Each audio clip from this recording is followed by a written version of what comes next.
आपको मालूम है औरंगजेब जैसा शासक अपने 2 भाइयों की हत्या करके, दारा सिको और इसका एक और भाई था उसकी हत्या करके, अपने पिताजी की हत्या करके, अपने और अन्य भाइयों को कैद करके उसने सत्ता को हथियाया था। तो वही हाल समाजवादी पार्टी में हुआ था। आपको याद होगा बुजुर्ग बाप जब मंच पर खड़ा होता है और माइक थाम के कुछ बोलने का प्रयास करता है तो एक नौजवान लड़का माइक छीन के अपने बाप को धक्का मार के बोलता है आप नहीं बोलेंगे मैं बोलूंगा। ये पूरा उत्तर प्रदेश देखा है, ये पूरा भारतवर्ष देखा है। तो मैं कहता हूं कि जब बाप बुजुर्ग होता है, जब बाप के कंधे झुक जाते हैं, बाप के कमर झुक जाते हैं, तो बेटे का कंधा उसको सहारा देने के काम आना चाहिए, ना कि उसे धक्का मार के बाहर निकालने के काम आना चाहिए। एक बात और जान लीजिए कि जो माननीय अखिलेश यादव जी का आप कह रहे हैं कि अखिलेश यादव, केजरीवाल ये हिंदू विरोधी हैं, तो इनकी विचारधारा हिंदू विरोधी इस पार्टी की विचारधारा पहले से ही रही है। इसलिए रही है कि राम मंदिर आंदोलन में हजारों लाखों कारसेवकों पर गोली चलवाने का काम इन्हीं अखिलेश यादव जी के पिताजी माननीय मुलायम सिंह यादव जी ने किया था।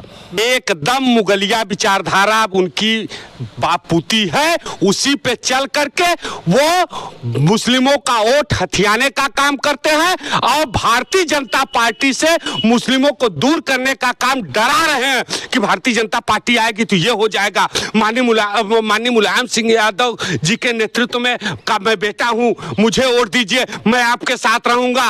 आपके माननीय मुलायम सिंह यादव, अखिलेश यादव जी के जमाने में ही आप बताइए कब्रिस्तान का कभी घेरा हुआ था? के घेराबंदी से अब उनके मुर्दे उन कब्र में रहने वाले नहीं है, क्योंकि वो भी जानते हैं कि अब हमारी दाल इस उत्तर प्रदेश में या भारत में गलने वाली नहीं है। हिंदुस्तान का हिंदू जाग चुका है, हिंदुस्तान का नौजवान जाग चुका है, हिंदुस्तान का किसान जाग चुका है, हिंदुस्तान की महिलाएं जाग चुकी हैं, हिंदुस्तान का हर व्यक्तित्व यह मानता है कि मेरा नेता नरेंद्र मोदी है। मुलायम सिंह यादव को जीवित रहते माननीय अखिलेश यादव जी ने उन्हें कुर्सी पर से उतार करके नीचे फेंकने का काम किया।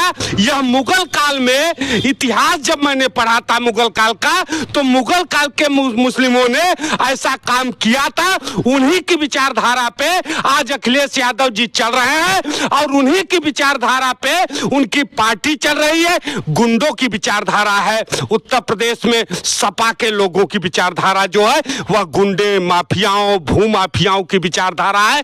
वह एक नेता अगर देश का नेता अगर देश को आगे बढ़ाने में सहयोग कर रहा है तो सभी विपक्ष के लोगों को उसमें सहयोग करना चाहिए।